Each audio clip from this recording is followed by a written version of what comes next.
Assalamualaikum warahmatullahi wabarakatuh. Selamat siang Tribuners. Jumpa lagi bersama saya Herwanto, Redaktur Tribun Sumsel dalam acara News Update Tribun Sumsel edisi 24 Oktober bertepatan dengan hari jadi Ikatan Dokter Indonesia. Di tengah-tengah kita sudah ada Ketua ID Kota Palembang, Dr. Zulkhair Ali, SPPD KGH Finasim. Selamat siang, Dok. Selamat siang, Assalamualaikum, Herwanto. Alhamdulillah. Apa kabar, Dok? Sudah lama nggak jumpa ya, semenjak COVID. Alhamdulillah sehat, semangat. Iya. COVID ini Ya. kita tidak pernah setelah COVID Iya. pernah ya. Nggak pernah sua lagi. Hari ini kita bersua lagi di tengah-tengah kabut asap. Iya. Ya, sebagaimana diketahui,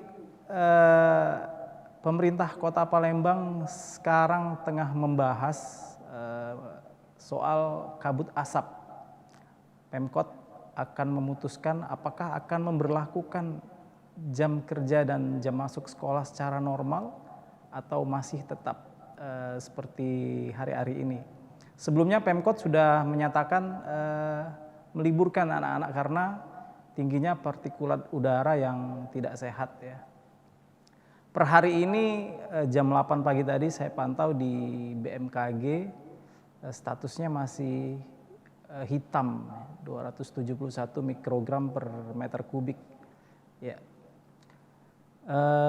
Dokter sebagai orang medis mungkin punya pendapat soal keputusan Pemkot ini ya, hari ini katanya akan dibahas. Silakan, Dok. Terima kasih. Beberapa waktu yang lalu, kalau tidak salah, hampir sebulan yang lalu, ID diundang oleh Pemkot juga membahas mengenai masalah sekolah di anak-anak ini, dan kita waktu itu sepakat bahwa memang tergantung kondisi ISPU dari udara di sekitar Palembang, dan kalau memang dia berbahaya atau tidak sehat, ya idealnya memang kita harus liburkan anak-anak sekolah, karena anak-anak sekolah ini tidak seperti orang dewasa. Pertama, dia memang sangat rentan dengan perubahan cuaca, sama seperti orang tua lansia. Kemudian yang kedua, memang tidak mudah untuk mengatur anak-anak. Kalau orang tua, orang dewasa biasanya kalau kondisi kurang bagus dia akan masuk rumah. Tapi kalau anak-anak, walaupun dia dijaga oleh gurunya di sekolah, ya karena jumlahnya cukup banyak, kadang-kadang tidak terkendali. Jadi dia tidak peduli apakah kondisi asap itu berat atau tidak, ya tetap akan menimbulkan bahaya bagi anak-anak kita. Mengenai keputusan hari ini memang kita tidak ikut, tapi mungkin patokan-patokan sebelumnya yang sudah kita sampaikan kepada pemerintah kota itu bisa jadi pegangan, ya tergantung dengan indeks standar dari pencemaran udara di Palembang. Saya kira itu. ID sendiri punya catatan nggak, Dok, semenjak kabut asap merebak ini, kasus-kasus yang melanda Kota Palembang ini ada nggak sih kasus-kasus yang mungkin harus jadi catatan pemerintah gitu? Baik, ID sendiri untuk catatan resminya tidak punya. Biasanya yang punya itu adalah Dinas Kesehatan. Tapi kita sudah pernah membaca bahwa angka kejadian ISPA dan serangan asma itu sangat meningkat pada kondisi asap sekarang ini. Gitu. Saya sebagai dokter yang melayani pasien juga merasakan itu, bahwa cukup banyak pasien-pasien yang dirawat karena ISPA, baik itu yang rawat jalan maupun yang rawat inap. Jadi kalau memang kondisinya berat terpaksa dirawat inap, tapi yang terbanyak adalah rawat jalan. Demikian juga dengan pasien-pasien yang pengidap asma, ya, pengidap asma dan alergi terhadap asap, itu dalam kondisi sekarang ini sangat rentan sekali, sehingga mereka terpaksa dirawat karena serangan asma dan dilakukan pengobatan yang lebih akurat. Oke. kabut asap ini sudah beberapa pekan ya, Dok. Iya. Dampak jangka panjangnya terhadap kesehatan manusia sih apa ini? Iya. Kalau kita istilahnya kayak kita ini masih kerja gitu ya. Beberapa Iya. sekolah juga saya perhatikan masih ada aktivitas di luar gitu. Iya. Jadi untuk dampak jangka panjangnya sendiri memang sampai sekarang kita belum ketahui dengan pasti, ya. Karena biasanya kejadian-kejadian seperti ini tidak lebih dari 3 bulan misalnya, gitu ya. Dan kita langsung menarik diri dari asap ini. Tetapi kalau kita lihat, kita analogikan seperti asap rokok, ya, walaupun tidak sama persis komposisinya, ini kan asap karhutla ya. Kebakaran hutan ini lebih banyak dia mengandung arang, CO2 gitu ya. Jadi memang efeknya itu tidak langsung kepada tubuh secara jangka panjang ya. Tapi yang ingin kita sampaikan bahwa dengan adanya asap ini akan terjadi ispa berulang ya.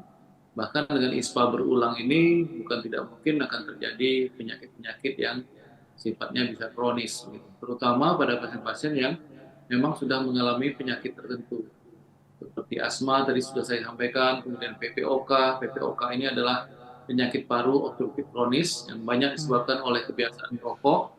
Biasanya orang-orang tua kita, para lansia. Nah, dengan adanya asap ini, dia akan semakin menderita, akan semakin sesak nafas, karena dia terpaksa menghirup udara yang tidak bersih.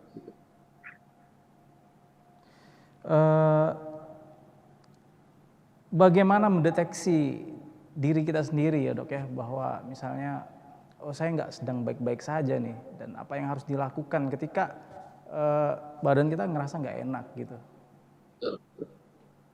Kalau memang ada keluhan, utamanya keluhan saluran nafas seperti batuk, pilek, sesak nafas, ya kita harus segera ke fasilitas kesehatan, dokter.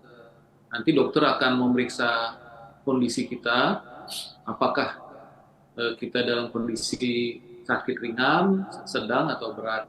Gitu.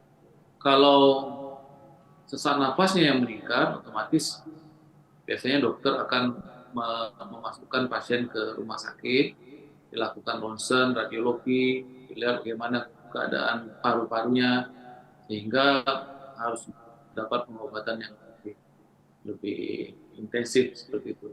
Namun kalau dia hanya batuk-batuk biasa, kadang-kadang bersin, itu paling-paling dokter akan memberikan obat, kemudian dianjurkan untuk menjaga diri supaya jangan banyak terekspos dengan asap di luar rumah. Kalau bisa duduk di rumah, kalau terpaksa harus keluar ya harus memakai pelindung seperti masker atau yang lain. Sekarang ini kan anak-anak masih sekolah ya, Dok ya, masuknya diundur gitu ya, jam belajar juga dipersingkat katanya. Nah ini apakah nggak bahaya buat anak-anak sekolah karena mereka kan masih beraktivitas gitu? Ya. Itu kalau saya dapat informasi ini dari cucu saya sendiri ini, dia masih SD kelas 4, dia bilang teman-temannya banyak sekali yang batuk pilek gitu ya. Jadi apalagi tidak mudah untuk anak-anak sekolah yang kecil, yang anak-anak SD itu untuk minta dia pakai masker gitu ya. Jadi dalam kondisi begini, kalau kita biarkan terus-menerus, dia akan di samping karena pengaruh asap, karena dia ada infeksi, ya akan saling menularkan. Jadi nanti bisa-bisa sekelas itu batuk pilek semua. Itu ya, mohon kira-kira pihak sekolah atau pihak pemerintah kota untuk mempertimbangkan hal ini. Kalau memang dalam satu anak yang pilek, yang demam batuk pilek, sesak, ya harap karena kita menyadari memang kondisi itu di Palembang ini kan naik turun. Kalau barusan hujan dia akan baik, kemudian bakarannya juga sedikit dia akan baik, tapi tahu-tahu besok pagi akan muncul lagi. Jadi memang kebijakan itu sangat individual sifatnya, tergantung dengan sekolah masing-masing saya kira. Jadi mungkin kita menyarankan untuk pemerintah kota untuk memberikan panduan atau guideline bahwa kalau dalam kondisi seperti ini kita harus libur dulu, misalnya kalau ISPU-nya di atas 200 kita harus liburkan, kalau 150 sampai 200 kita harus siangkan sekolahnya, seperti itu. Guideline seperti itu yang kita harapkan sampai musim hujan tiba. Biasanya kalau sudah musim hujan, kondisi kebakaran ini akan semakin berkurang, saya kira. Berarti saran IDI ke Pemkot lebih baik diliburkan gitu dok ya, karena masih kurang sehat gitu ya. Betul. Memang kelihatannya pihak sekolah itu dilema. Kalau diliburkan nanti bagaimana cara anak-anak kita untuk mendapatkan pelajaran, gitu ya. Tapi dalam kondisi sekarang tidak meliburkan juga akan berisiko. Walaupun risikonya tidak sefatal misalnya waktu COVID kemarin ya, tetapi tetap saja itu membahayakan bagi anak-anak kita. Terus pemerintah juga menyarankan masyarakat menggunakan masker. Nah, menurut dokter secara medis efektif nggak penggunaan masker ini untuk menangkal partikel udara yang tidak sehat? Ya? Kalau tentang partikel udara, ya memang kalau mau dikatakan efektif tidak efektifnya ya kita harus pakai masker yang lebih berat, gitu. Tapi itu juga sulit partikulatnya itu. Jadi saya kira cukup pakai masker yang biasa, setidaknya itu mengurangi efek langsung dari asap ini kepada kesehatan kita. Nanti kita lihat kondisinya. Jadi kalau memang kondisinya cukup berat, ya kita memang tidak ada pilihan lain, harus masuk rumah, gitu ya. Dan itu pun kalau memang rumah kita cukup baik. Gitu. Jadi artinya tidak terlalu terpapar, ada penyaring udara, ada filter, ada kadang-kadang kan di rumah kita pun tercium itu bau asap gitu ya malam-malam. Kita harus waspada gitu. Terakhir ya, saran dokter untuk masyarakat dan pemerintah kota, dok, mungkin ada masukan terkait keputusan yang akan dibuat sore ini mungkin. Silakan dokter. Iya.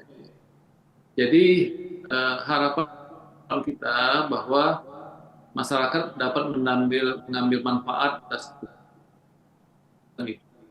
Yang saya maksud kalau keputusan itu adalah meliburkan sekolah, itu harap menjaga anaknya betul-betul di dalam rumah. Gitu. Jangan sampai anak diliburkan, sekolah diliburkan, anaknya keluyuran kemana-mana. Itu kan tidak malah lebih membahayakan bagi anak kita. Jadi otomatis kalau memang nanti ternyata harus diliburkan atau sekolah lebih siang, ya kita harus betul-betul jaga anak kita di rumah.